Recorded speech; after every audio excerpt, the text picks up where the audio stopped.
I've been studying Korean for about a month and a half now, and I did Japanese for a few weeks before, and I wanted to share throughout my research and experiences which apps I found to be the most useful. First are the foundational apps where you can build your oral practice and get used to speaking and feeling comfortable speaking and pronouncing. Pimsleur is my favorite in this. You can do these in the car or whilst going for a walk. You'll master very useful phrases, so it's very efficient, and it teaches you in a very scientific way, so you actually memorize and feel comfortable speaking. There are also additional services such as reading or checking your pronunciation. Rocket Language is a competitor for this. I've not liked it as much so far, but many do claim that it is better, so maybe I need to try this a bit more, but so far Pimsleur has been my favorite. Then there are vocabulary building apps. Duolingo is of course the most famous one and gamifies it, but you have Busu, Tutor, Memrise, Drops. Tutor unfortunately is only Japanese, Spanish and Korean, but it works in a really nice way where it actually checks your pronunciation too. But my favorite of these has been Drops. I find it the most useful to build my memory and remember things more than the other apps.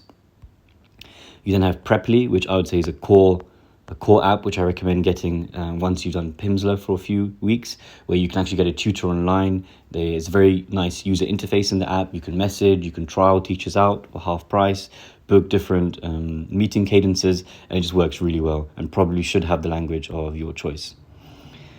I then liked having a writing app. This is more for Korean specifically. Maybe some other languages will have it too, such as Chinese or Japanese. You probably wouldn't need it if you're learning European languages, unless they're using Cyrillic, but this is quite useful too. And then I really liked having an AI, which I taught it what I want, so to break down sentences in a particular way. So whenever I asked it to translate something, it would teach me the grammar and explain how it all works. And I found this to be really useful when I didn't understand something. YouTube has been huge for me. Actually, it was thanks to YouTube where I originally learned how to read Hangul, the Korean alphabet. And just in general, I found YouTube to be a really effective additional tool. One I'm yet to try will be podcasts, but just YouTubing particular things that I'm struggling on, and in my case, reading how to read the alphabet, was game-changing. I also tried buying books in the language, but yet to really find much use from that. So all these combined, I found have been a very effective tool. And additionally, I've been advised to start watching media or listening to music in the language of choice. I'm yet to do that in Korean, but I'll probably start doing that next, adding to that.